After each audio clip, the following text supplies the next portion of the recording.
Today I'm going to show you my recording presets and also the difference between recording and live tones.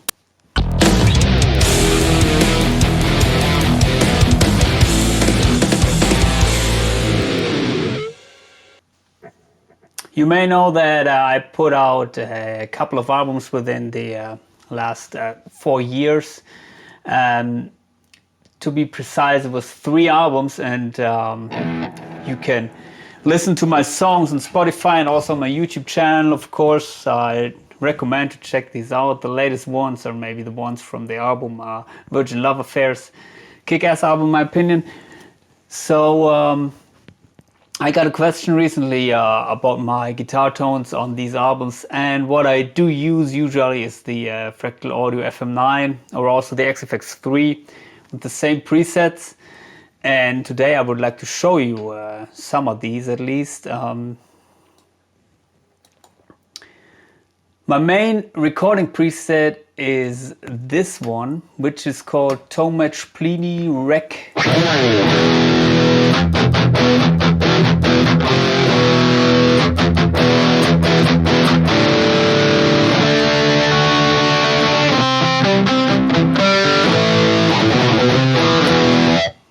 And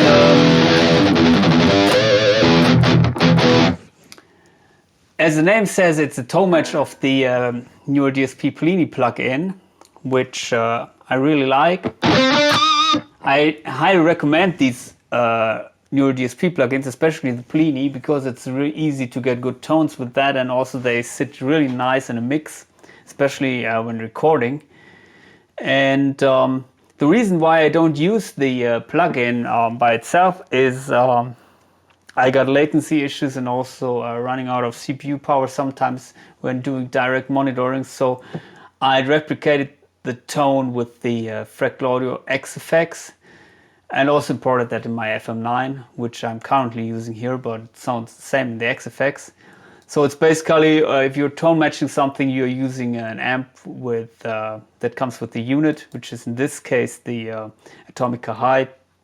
As you can see, not that much fancy happening here. Also, I don't use the output EQ. The input EQ, I'm cutting off the highs a little bit of the input signal. But other than that, the magic is here in the cap block, which I'm using an IR, which was the result of the tone matching process. So this is the tone match which I use for recording.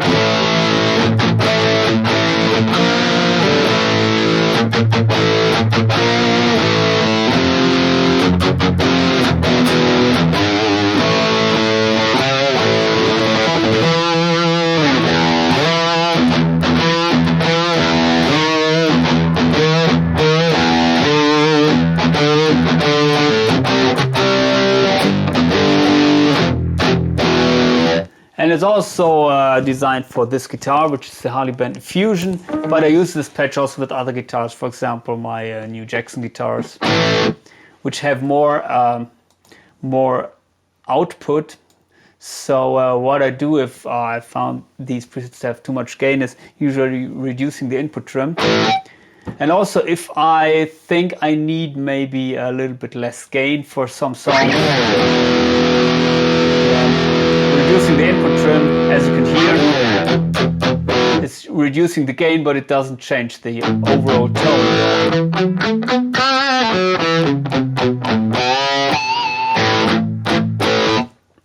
And usually I don't do that much EQing in the DAW software when I'm recording.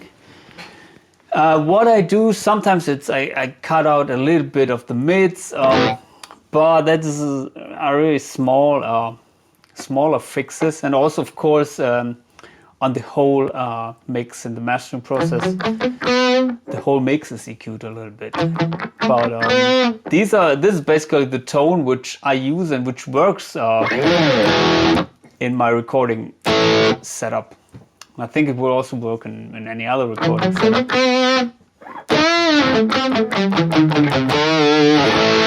So as you can see here, it's only a roll off of the lows which are not used, and the what I do in the DAW is I apply a high and a low cut usually, but that is just to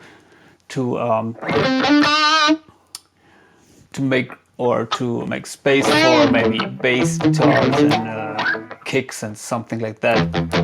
It doesn't change the character of the guitar tone. Multiband compression, but it's only applied here in the lower frequencies here. What is it? Yeah, 90 Hertz to 350 Hertz when chugging to remove unwanted bass response here. I'm playing leads. Doesn't do that much. Please check out my videos about that, my usage of the multiband compression. And also here, the experts of you may know, these faders here, the lower mids, they are sensitive to the pitch of the note. So when I'm playing higher notes, they go up and thicken the tone a little bit, as if I'm playing lower notes, then nothing is happening with these. So that is my recording tone basically, and I got a couple of variations. For example, here I got another preset based on the same amp and cap or the tone match, just with less gain. Still enough for maybe crunchy riffs.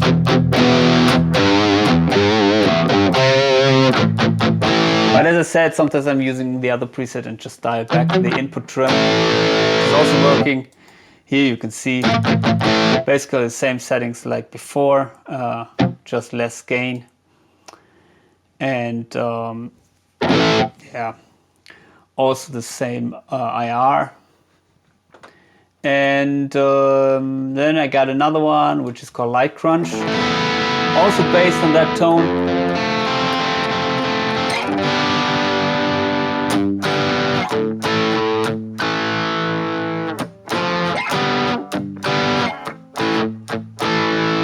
Doesn't sound very spectacular, I think, but it works nice in the mix. Also, I'm using this on the split neck pickup.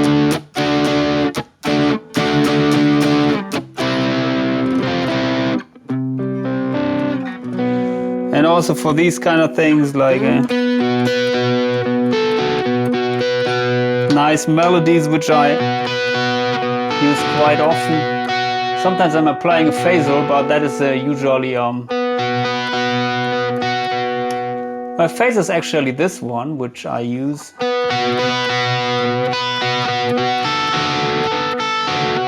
But if I'm using a chorus, it's more or less from the so everything after the distortion, it's coming from the DAW. So I don't use many effects here, except the ones which are, of course, in front of the amp.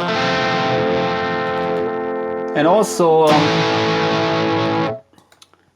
what I use is the wah.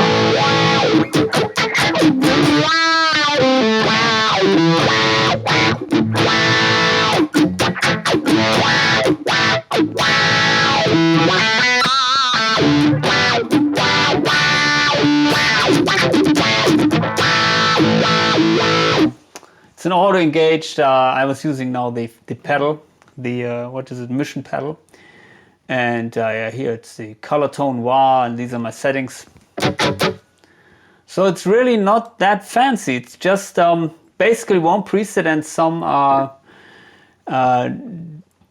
other presets with just with less gain. But basically, the other things are the same. Here's one which is called Pliny Thrash, which I used rarely. It has way more gain and is a little bit more scoop, but I don't use it that often. I think with one or two songs I was using this.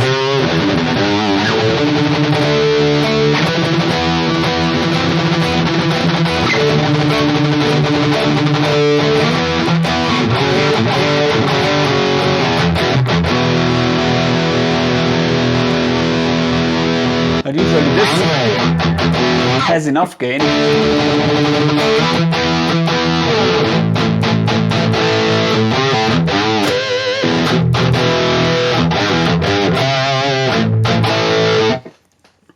And what is maybe a surprise for you is I'm using also this preset for bass. It's not the same preset, it's a little bit of another tone match, but also of the Plini plugin. So this is my bass. It's the, what is it called? Fame Baphomet 4 with EMG pickups. This is my bass tone.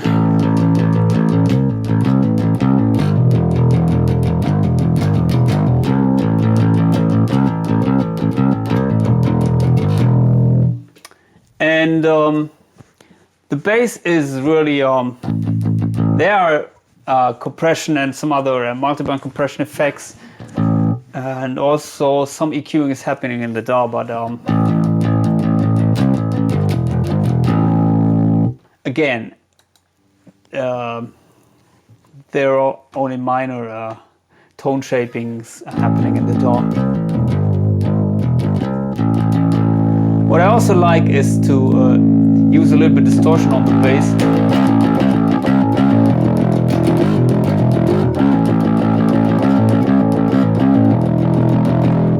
So as you can see, it's the Band Commander amp here, which is also not a bass amp. And this is called Plini Bass Smooth, but yeah. Another thing which I got asked quite often is how these recording tones differ from the tones that I use live. And from my experience, there's a huge difference. But maybe we could try to, or I could show you what I would do with the recording tone, at least with this one, if I would use this live.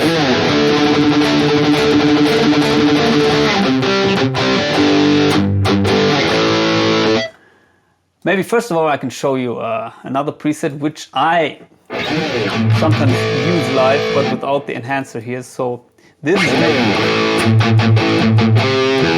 some tone which I would use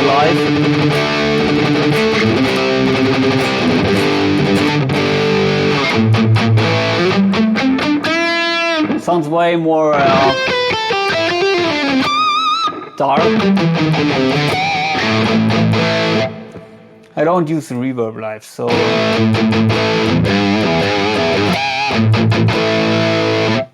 but if we have the recording tones, this one, and we would like to use this live, I would usually do three things, and the first thing is if I hear too much bass frequencies or unwanted bass response at loud volumes for playing through the PA, the first thing I do is I would apply a low cut.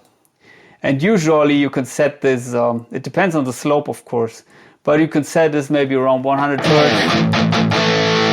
It affects the tone on my studio speakers in a live situation. In most situations it will help you, at least with high gains, because you don't want that pumping.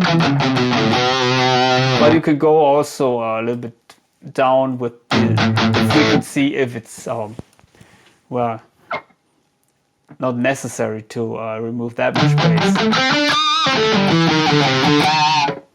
If you are cutting the lows and then you feel your tone a little bit too thin, then maybe you can adjust it or compensate it by using more bass here in the amp control, or also in the output EQ. I would raise the 120 Hz if you have these. So that would be a little trick for the lows. So first thing, I would adjust the lows. And the next thing is I would adjust the highs, of course. And usually this tone would be a little bit maybe too harsh. It may work, but it depends a little bit on the situation. So you could apply a high cut, and usually where I end up, as I said a million times before, is always around that 6K.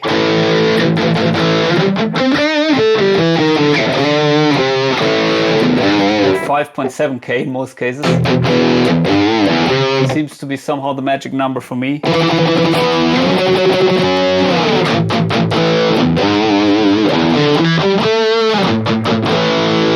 like that. And usually that should be it, but what can happen, of course, is that you have to adjust the character of your tone a little bit, and that is then usually happening in the mids, so everything in between 100 Hertz and maybe these 5.7. And usually the frequencies which are important in the live situation are these lower mids, from my experience. So 200 Hertz, 400 Hertz, and also the 800 Hertz sometimes.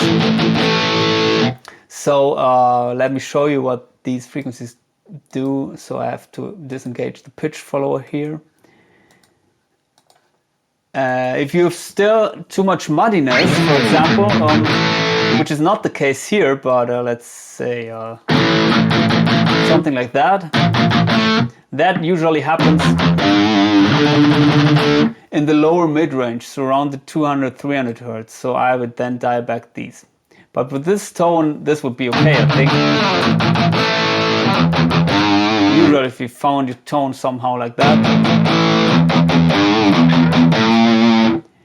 maybe too much of these lower mids. The 400 Hertz are also sometimes critical, but they're nice for leads, but for riffs maybe that would be too much. Here in this case I would dial them back a little bit, I think. And here this 800 and 800 Hertz 1K, it is sometimes causing the scratchiness, which I would call it. As you can hear, this or honkiness. If you found your tone too percussive, I would recommend to dial these out. But be careful that you don't scoop it too much, like I did now.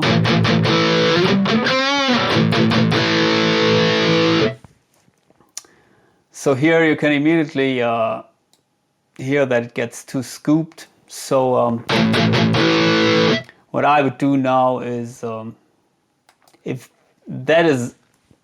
I'm okay with the mids, but here I would dial out some highs or some highs.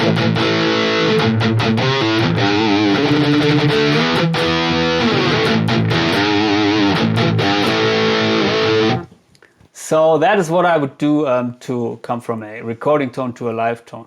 Again, these mid corrections are, I don't do them if they're not necessary, but in some situations, or in most situations, at least I do a little bit of tweaking here within maybe 2 or 3 dB, typically here in the lower mid-range.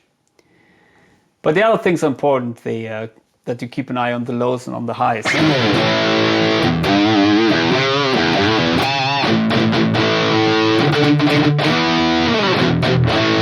And also one last advice is to adjust these things on a proper PA system. So if you crank maybe your floor monitor and then you try to do this, that may not lead to the best result, because if you crank one single monitor and then the speaker is really working and the highs are harsh and you cannot dial that out without changing the sound drastically. And also if you have a very bass heavy tone, then the speaker's already working that much in the bass frequencies so that the mids get muddy by themselves, and that is due to the speaker, it's not due to your guitar tone. So it's always a good idea, if you have a proper PA system and a couple of minutes to adjust your tone, then to do this on a PA system rather than on a single floor monitor, because these single floor monitors, they are typically not FR linear, and also you cannot crank them without getting them into compression. So that would be my advice. But other than that, I think you can use your recording tones for live also if you adjust them a little bit. And yeah, If you're interested in getting my presets, please consider getting my preset pack. It will include some of these recording presets also, I think, but also, of course, most of my live presets. And especially if you get the ones for the FM9 or the AxeFx III. But I tried to replicate some of these also on the Headrush. So if you get the preset pack for the Headrush Prime, and you get similar ones.